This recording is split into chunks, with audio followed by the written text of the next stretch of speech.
Hello and welcome back to the podcast, We Are Selling. This week, we're going to be discussing a topic you can do any week. It doesn't matter what time of year, where you are, what you're doing, and there's always a certain time of year that everyone's thinking about their life ahead and what they need to do. So today's topic is having a plan. And when we talk about having a plan, yes, business plan becomes part of it. Reviewing what you've done in the past and making those decisions. But if I could do anything for you in today's audio, strip it back, make it simple. So for today's session, it's Coach to Coach. I'm bringing in Mr. Danny Grant, the Director of Coaching for McGrath, and now Knight Frank being part of that world that's come together. Mr. Danny Grant, welcome back to the program, We Are Selling. Hi, Lee. Hello, everyone. Now, Danny, Coach to Coach today. This is not a superstar interview of an agent who just the moon's aligned and they wrote 5 million. This is pretend you're in a U-shaped room. We're going to go through 10 key points that people need to know because we love our 10s in the training world. It makes it 100% compliant of what you could do to put a plan together. And Danny, you've been through this many, many times, and both of us have helped thousands of agents get back on track because everyone comes off track. And I don't think people speak about that enough. We might start there before we hop into our points. Danny, in observation of seeing an agent that was going really well, comes off track, they get into that lost moment. What's been your observation of that? Yeah, look, it's one of those businesses that it's really easy to get distracted in and busy in and forget that you've got so many different, legs to your business that you got to keep running at the one time.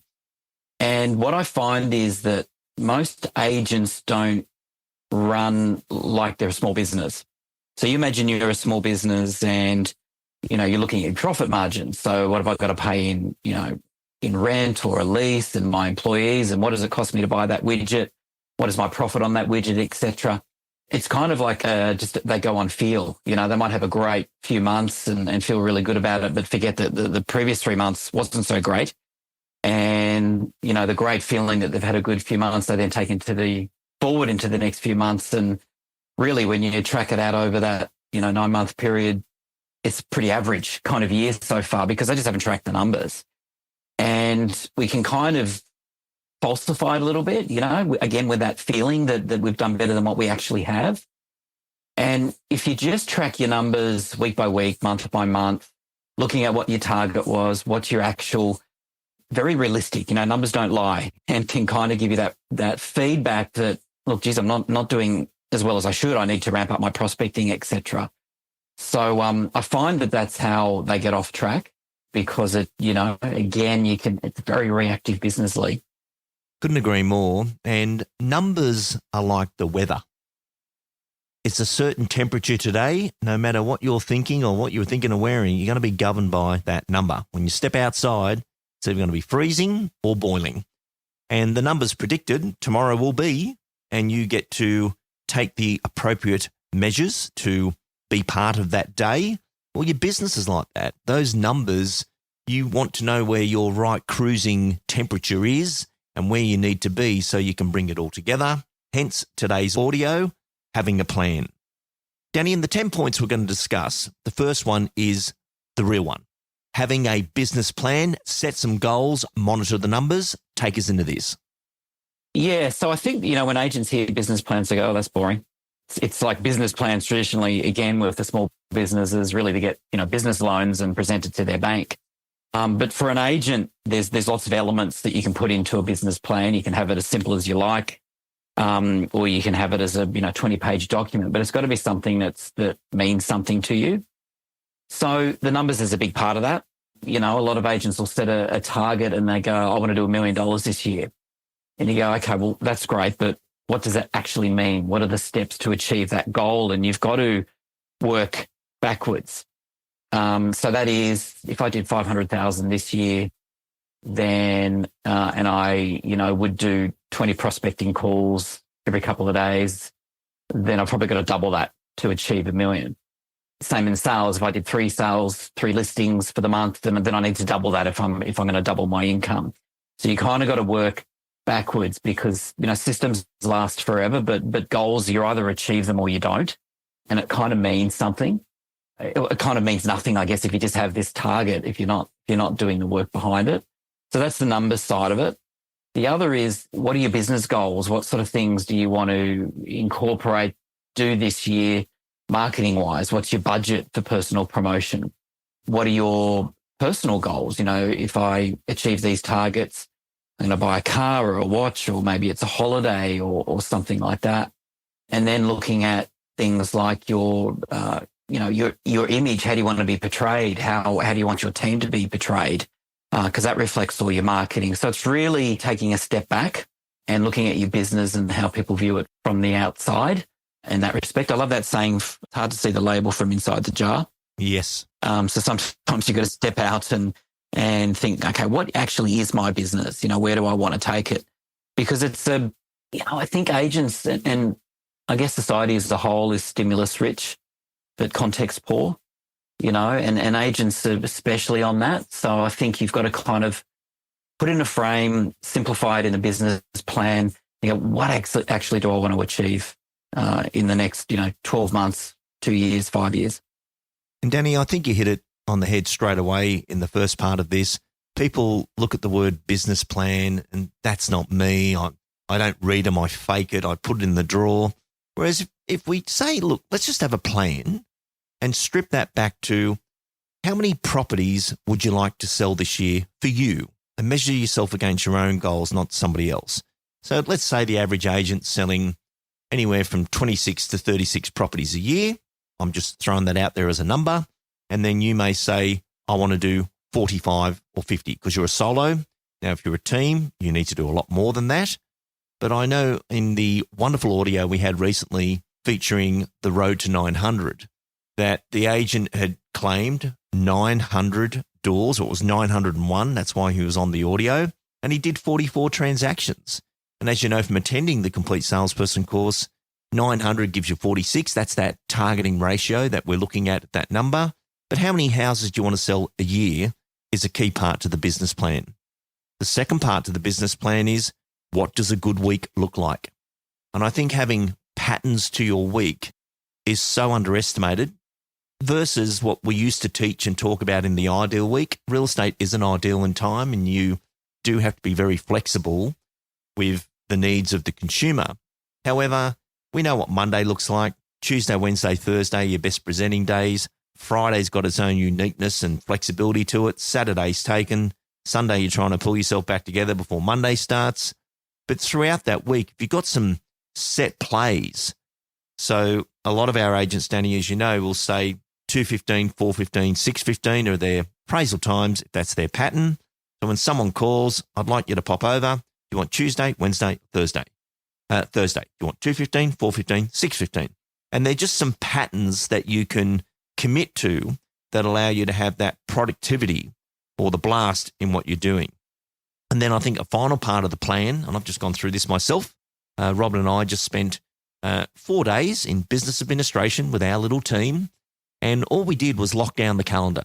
So these are all the major events throughout the year. And when I say events, I'm not just talking about the Complete Salesperson course. A major event is the LinkedIn newsletter goes out on that date right throughout the year, which means 2 weeks before that, there's another calendar booking saying, Lee, you need to get all the content through to marketing so they can release the newsletter.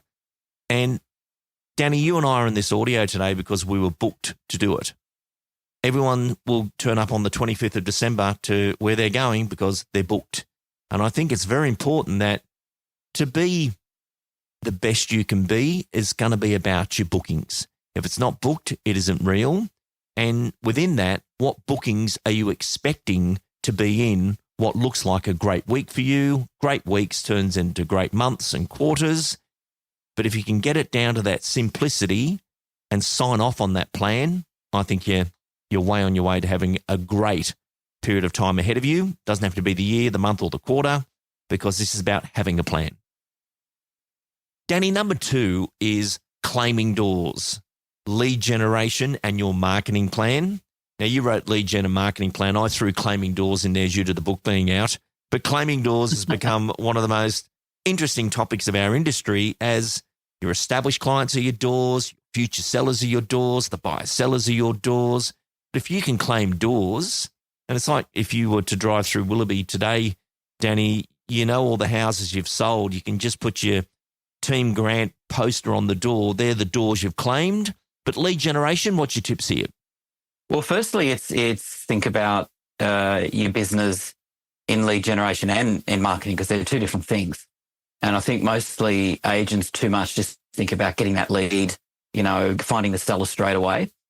But they forget about the marketing side of the business, which is sort of that passive side that ticks along and gives you presence in the marketplace. So you've got to, I guess, if you're not kind of going to have a business plan, the next best thing is to have a marketing plan. And that is, am I going to have a letterbox drop every, 2 weeks going through my marketplace? Every, spring, summer, autumn, winter, am I going to have a social media campaign that's out there automatically? I'm not expecting leads to come directly from it, but it's just that presence into the marketplace. Maybe it's doing price driver letters, bus shelter advertising, whatever it may be. That's the marketing side of the business. And then there's that lead gen, which is, the claiming doors and the prospecting and hitting the phone and working out what are those numbers that I'm going to do. But if you plan out the personal marketing for the year and have one of those whiteboards that has each month on there and you can fill it out. And the reason I say the whiteboard is because having a visual 12 months sitting in front of you, you can see where the gaps are, and you can also work out, if you look back on your last 12 months, you'll work out, well, the last sort of few years, actually, you'll work out which months you're a bit quieter. And that might be coming into winter. That might be, after October, November, where you've had a really busy period selling and haven't been lead generating.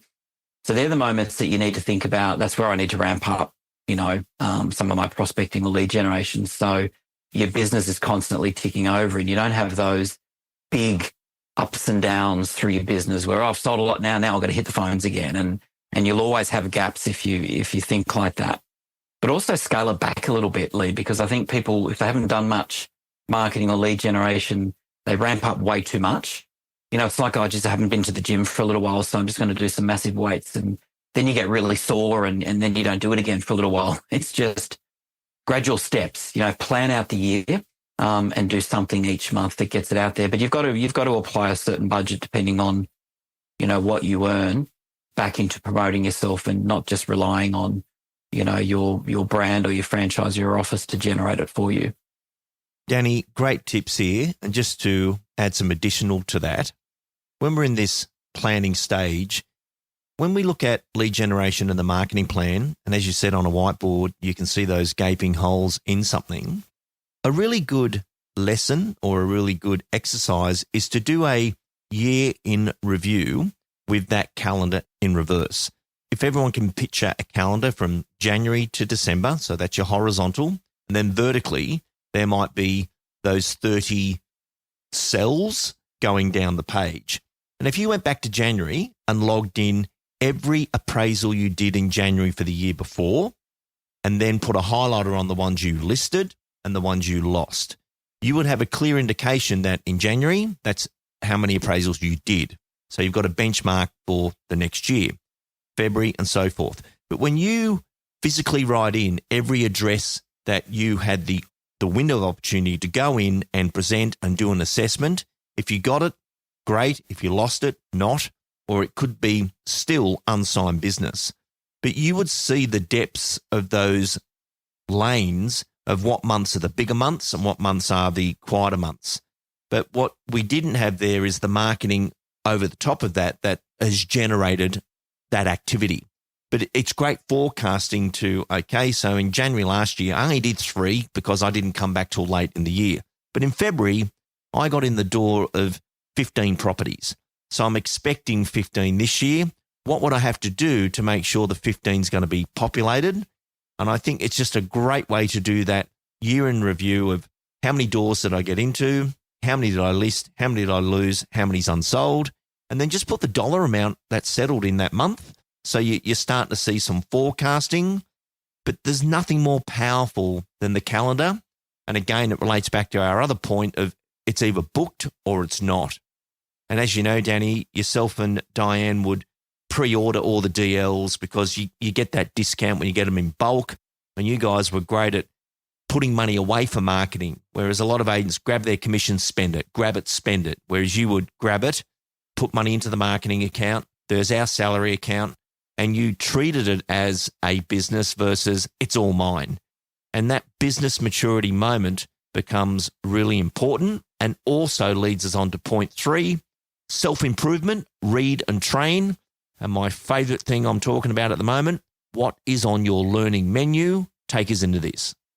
Yeah, I love that saying that in 12 months' time, you'll be the same person you are today besides the people that you meet and the books that you read. So read as much as you can. Well, that could be podcasts, Lee, like this one.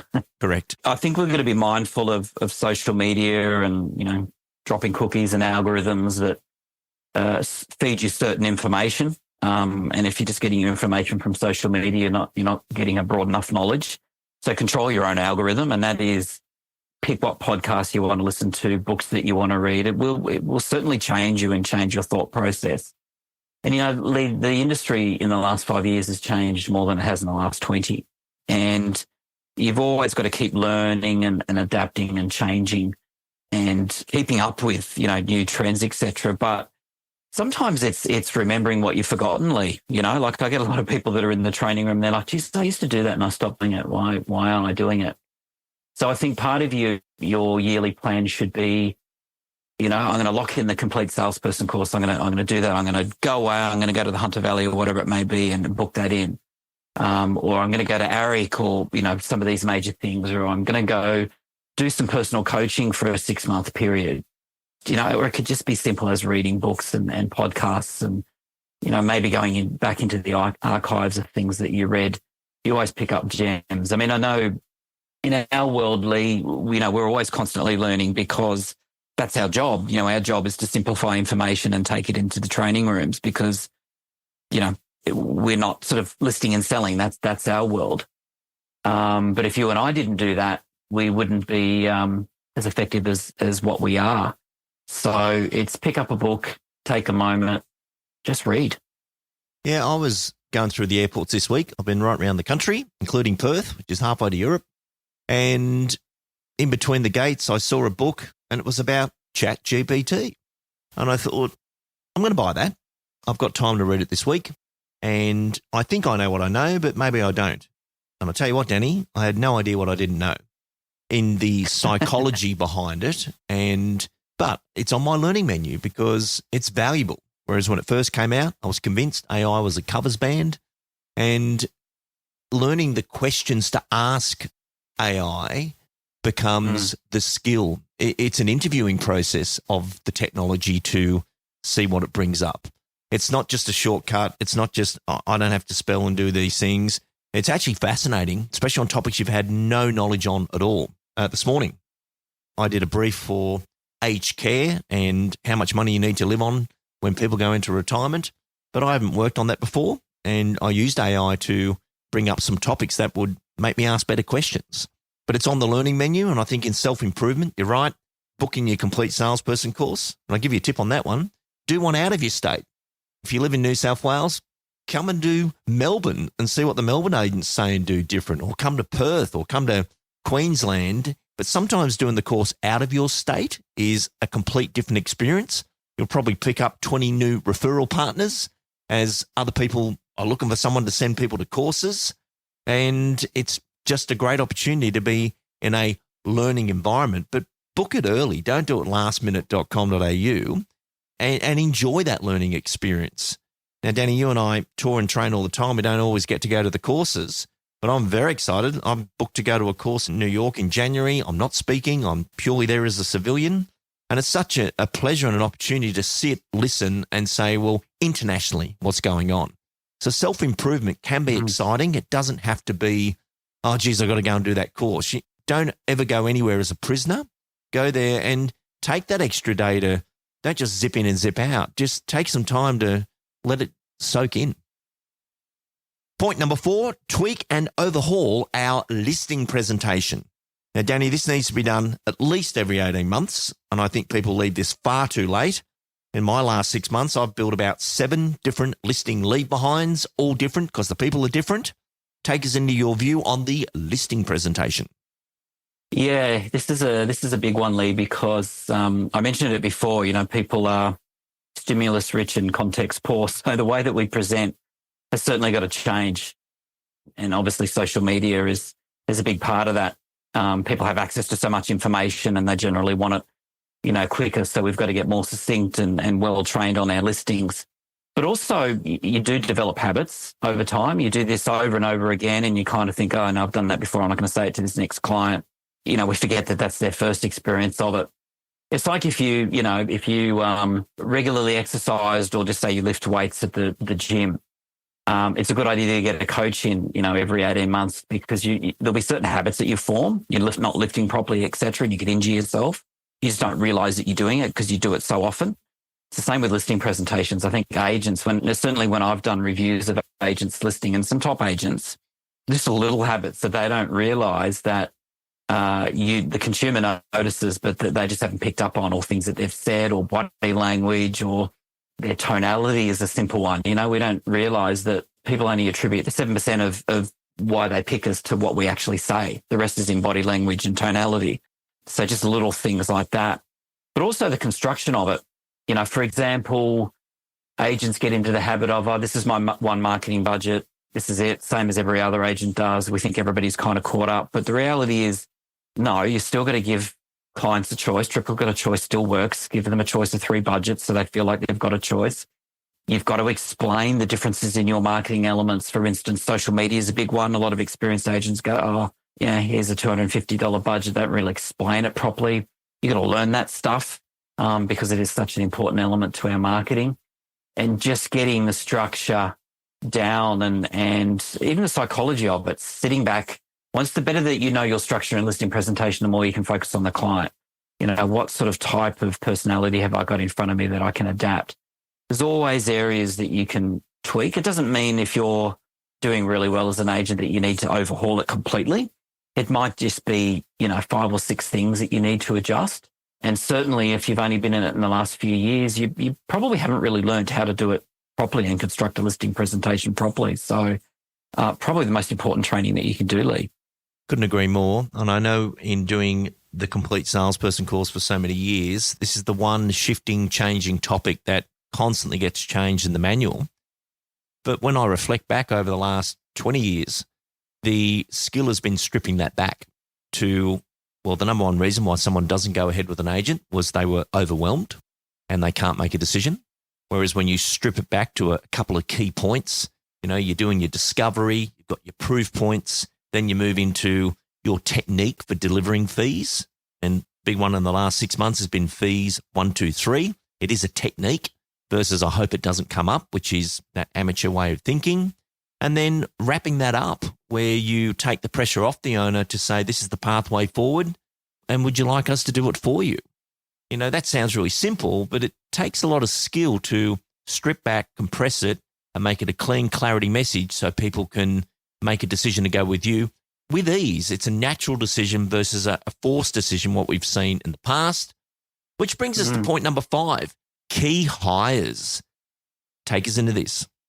Yeah. So what does your team kind of look like? Think about if you want to hire somebody, you want to kind of expand your business, what does that sort of look like? And I think, we probably compare what other agents are doing a little bit too much. And you've got to really think about, well, what does your business need? And that is what's your skill set. So if you're somebody that loves lead generation and prospecting and doing that side of it, you're probably going to need somebody more admin focused. So you can focus on that lead generation. If you don't love the lead generation side of it, then maybe you need someone, a young prospector that will do that for you. And one thing that I first did in my business, Lee, was we wrote down all the tasks that we did in our business. And then, Diane and I would write our names next to the duties that we would do. And then we'd write a fictional character's name down next to the bits that we didn't want to do that would be ideal for the next person. And then what happens is you extract that and that becomes a statement of duties for the next person. So you've always got something that this is what we're going to get these people to do. So once you become clear on that, then you can work out who the person is I'm going to hire, and you hire somebody that's best for your business. Too often, I think agents hire people that are like themselves, or they've had somebody that's been recommended, or somebody within their office that they know, oh, I like them, I'm going to hire them, but they're just not the right fit. So it's got to be, name your business. So if you call your business Bob, what's best for Bob? Not what's best for me, what's best for the business, what actually fits. And quite oftenly it is a different personality type to yourself, but really think about what you want. And do you actually need to hire somebody? What's your profit margins like? Do you really want to ramp up your business? Are you happy earning a certain amount, being happy with your life and not having somebody? Because once we start adding people to our business, it does change the structure a bit, Lee. You do become more of a business owner and a leader than you are a salesperson. So we've got to think about that too, rather than, I just need to hire somebody.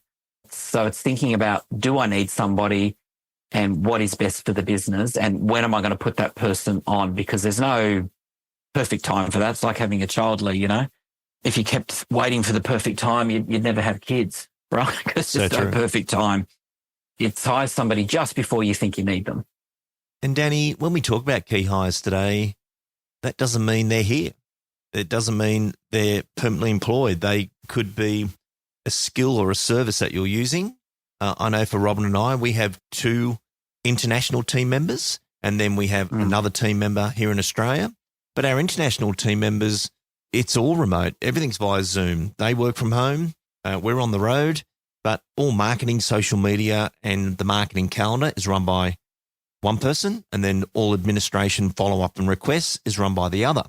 But those 2 functions are key functions, and every week, marketing is a daily activity. It's not a when the cupboards are bare, but there's some incredibly talented people that can run that section for you. They don't physically need a desk, an office to work with you alongside you, and you've got to keep them motivated. If they're talented and they know what they're doing, key hires is definitely a new way of looking at international team members and onshore as well. There's nothing wrong with that, but you'll know who you're best to work with. Which brings us to number 6, clean up your database. The followers of you. What's your tips? Yeah, I always used to love the saying that used to say, whether you remember it or not, Lee, but love the one that you're with. Too often we're kind of looking for new business and prospecting and lead generation and cleaning doors, and we forget that you've got a lot of good doors that you're maybe not nurturing properly. And maybe there's a massive data on your database that it's just not clean data. So it's what is clean data is that, okay, well, what's the response, rate like with some people that are in your data, who's clicking on what, et cetera. Maybe you've got double ups of information. Maybe you've got people on there that have already sold. So less is more in that respect. If you can work your data better and clean it up, then you're going to be much more effective. The same as like a BDA. The theory in a BDA is that if it's too large, you can't saturate it enough. So shorten it in order to grow. Now, how you do that is hard because a lot of agents find it hard to spend the time on it. So maybe to your previous point, Lee, hire an offshore person or maybe a local company that does lead generation and give them a list of your database and just get them to phone through. You're not trying to get leads. You're just trying to check, are you still there? And, have you thought about doing anything in the future? You're happy to get market reports. Hire an external company just to clean it up. Or maybe it's a social media company that can do, text message promotions, whatever it is that sort of gets you on your way. It's like having a messy office, Lee, get it cleaned up so you can work a little bit better. And sometimes pick the quiet periods. Sometimes, getting towards the end of the year is a good way of doing that. So sooner or later, it's just going to become ineffective and it's not worth having. So clean it up. Just put people on there that are engaging and it's actual clean information. And by the way, if you are using external companies, you'll soon realize with social media and things that you spend a lot of money contacting your database. And if it's not clean, you're actually wasting money. Yeah, sending things to people that have moved 5 years ago and you still think they're there is a really sad moment, especially in a world we live in today that you can connect the dots now. But I like your analogy of the office was messing and you can't see anything. Gaining visibility of your data is very, very important, and making sure the data connects to a door and are they still at that door? I think just getting that right and understanding your data's clean, love the one you're with. So for a lot of people listening to this program right now, because we have seasoned professionals, reclaiming doors is going to be your plan. You think they're there, but are they there? You may need to reclaim the door, which brings us to number 7, stop, start, doing. Take us into this. Yeah, again, is to sit back, look at your business and think about what are the things that I'm doing repetitively, because nothing happens in isolation, that I'm just going to stop doing. You know, for instance, I was speaking to a principal yesterday and he was frustrated with one of his agents that just kept having issues with marketing being wrong or booked wrong or owners not being aligned with open house times.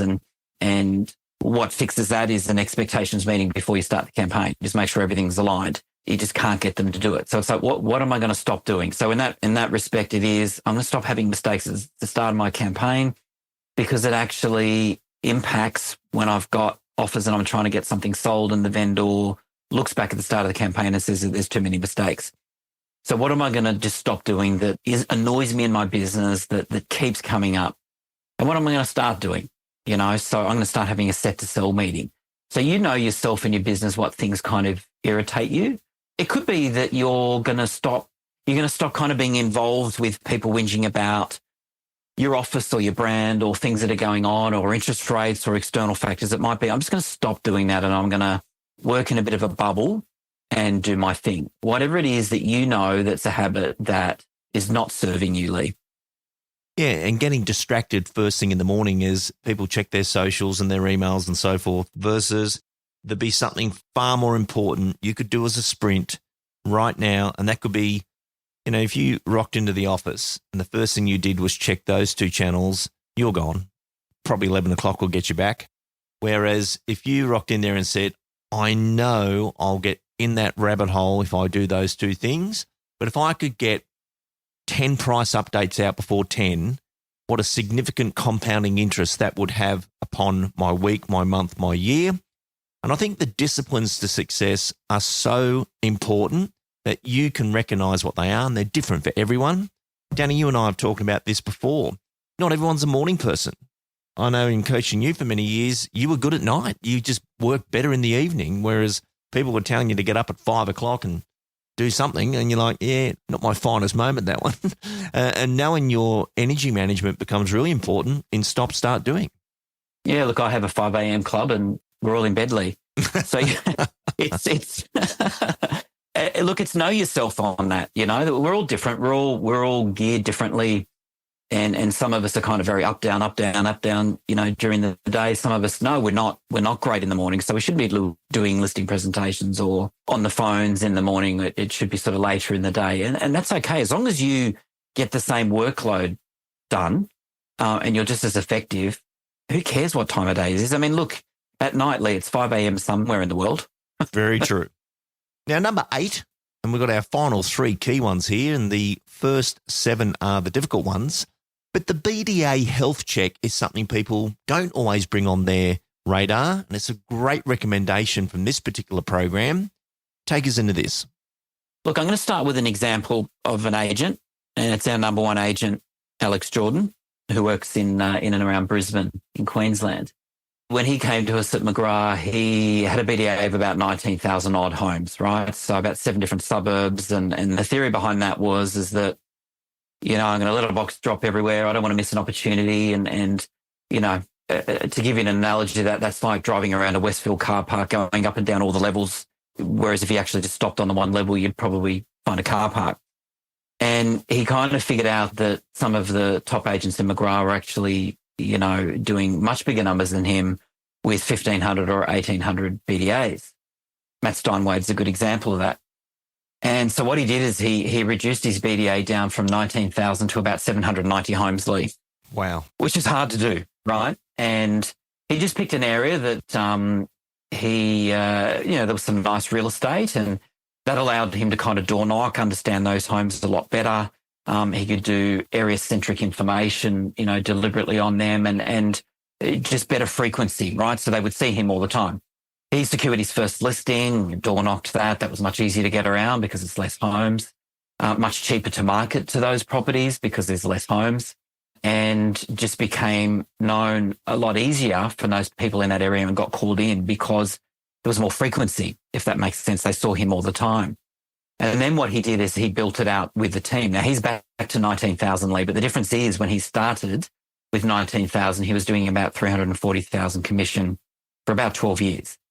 Now he's doing 11 or 12 million with the same BDA. Wow. You know, so he started small and worked it out. So Where's the lessons in that? The lessons is that maybe your BDA is too big. Maybe the frequency of contact is not enough.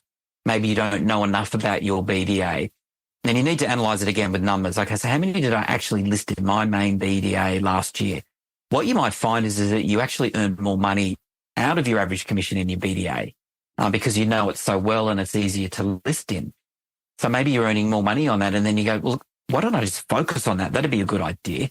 But also if you think about a listing presentation, if you get called into another market that maybe you don't know so well, the prep that you've got to do, I guess the feeling that you give off to the vendor that maybe you're not that knowledgeable and you're competing against agents that have better market share in there, that's hard yak up. Whereas if you know your BDA and you've got plenty of listings that keep coming, so much easier to list.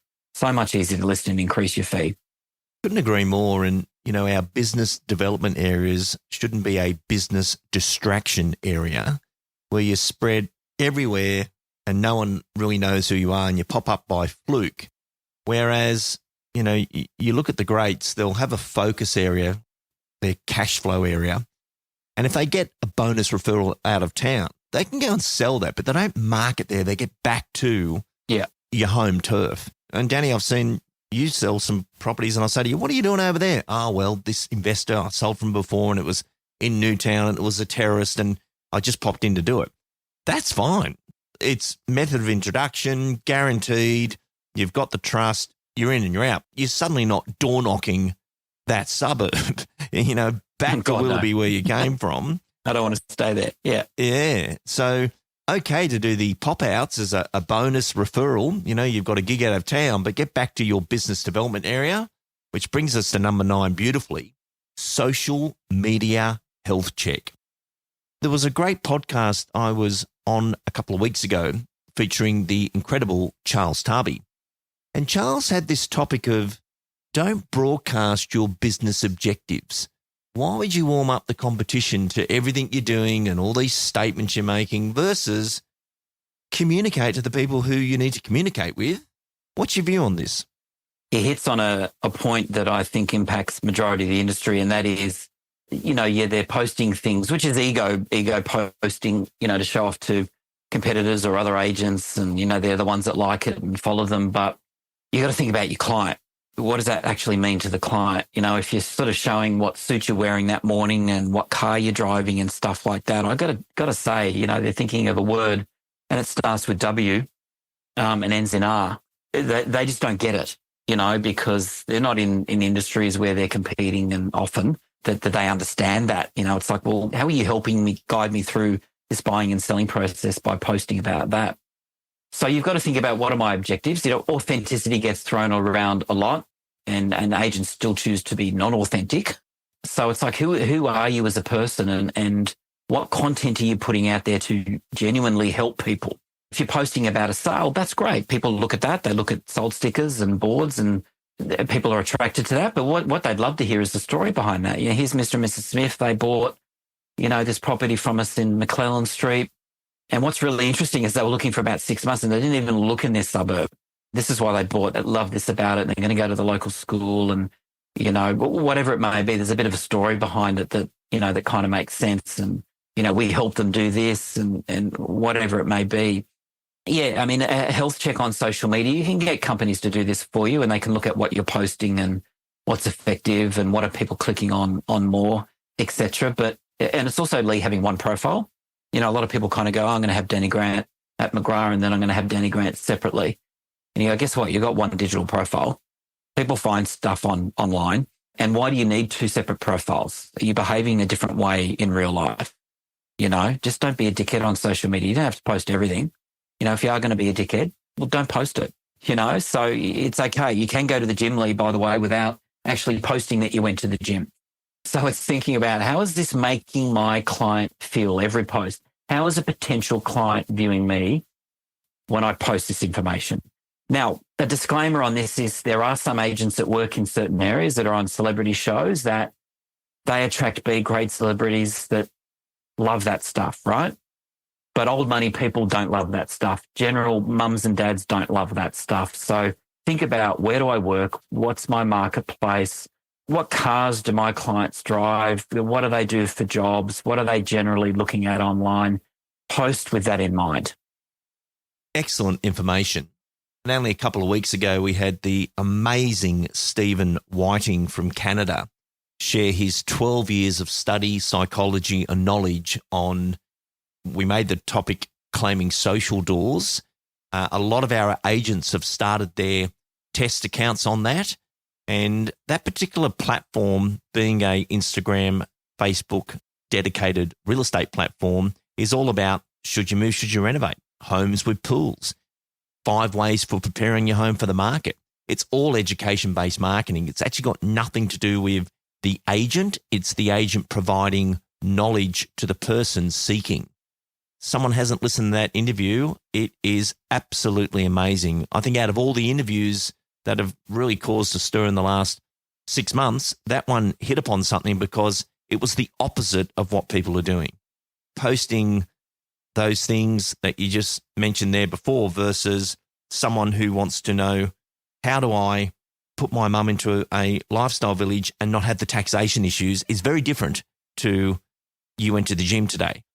This is where social, and I think when socials first came out, that was all funny and good and great. Yet today, yeah, you're wasting airtime. And in that airtime, I know myself, Danny, the less I post with more important things, the better things go. And I'm posting to communicate things back to an industry I serve. This podcast would be, we talk about lead generation and marketing and image. The podcast is the most important thing I've ever done because it just helps a lot of people and those people reach out and we all get to work together. But there's an intention behind We Are Selling that features incredible people like yourself and all the guests who have appeared, that the person down the line, I was in Perth yesterday and this guy rocks in and says, "Hey Lee, loving the podcast. That one with Karen Riches about the base fee, that's just helped me so much." That made my day yesterday. It was like probably the most important thing that happened out of my event yesterday was someone's got that embodied knowledge and takes it in the marketplace from something they listened to and they're following the program, which brings us to number 10, image brand health check. Take us into number 10. Yeah, we said that saying before, it's hard to see the label from inside the jar. So taking a step back and looking at your brand and your image in the marketplace, and we touched on social media as well, that's part of it.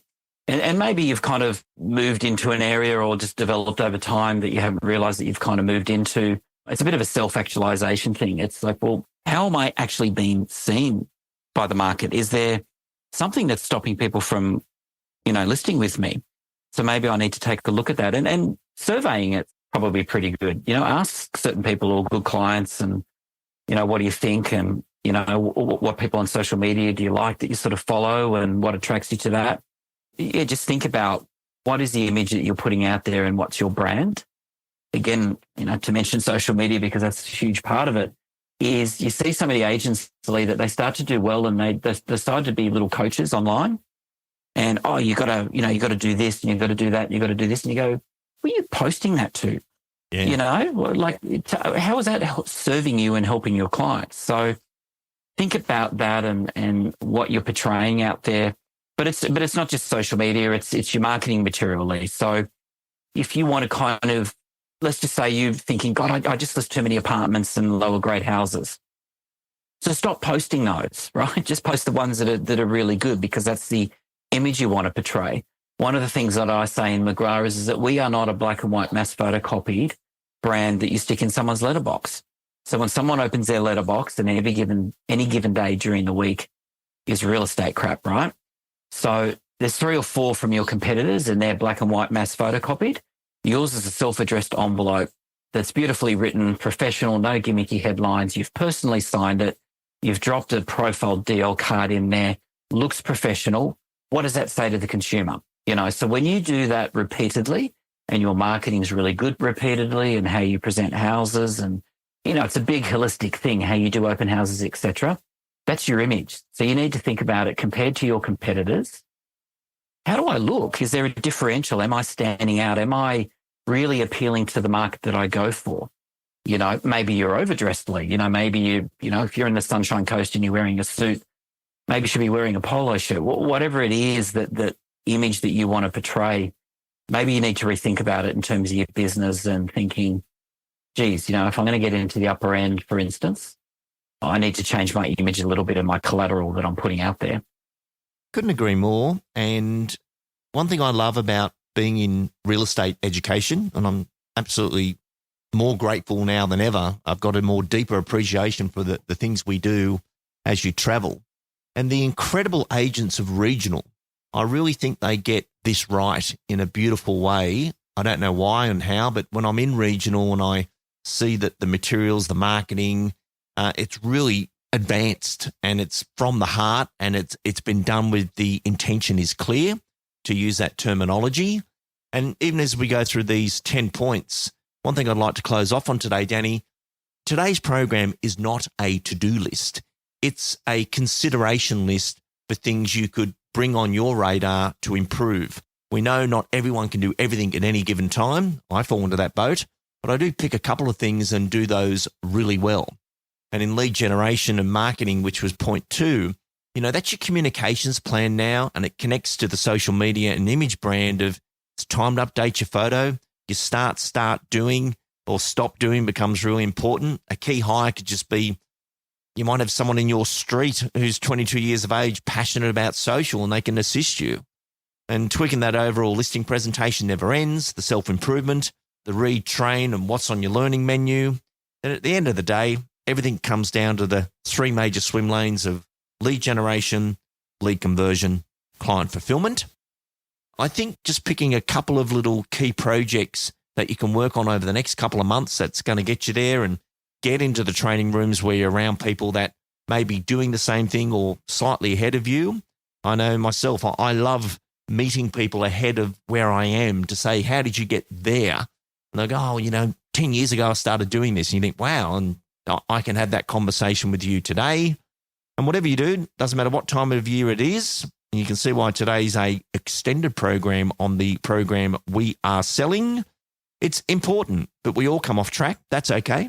The question is, could you listen to this audio at any time in the future, take the recommendations and make it part of what you do? Danny Grant, any final comments from you? The key to all this, I think, is getting away. I know whenever I used to create a business plan, and you just mentioned it before, is take some time, get out of your area, get out of your business, take a couple of days and really focus what you're going to do for the next year, I think is a good idea. And if you're in a team, do the same thing. Go away for a couple of days and work on your business, because real estate is so busy that you're constantly in it.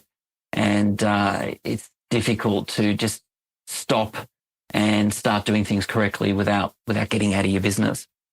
Yeah, create time and space has become a fascination of mine. I know when I did the book Claiming Doors, I was blocked in doing the book because I had so much information I had to review and consolidate before going into record and then do the transcribe. So Robin was up in Queensland. I said, look, I'm going to get the train up. And Rob goes, you sure? I said, yep. It's a 10-hour train drive. I'm ready.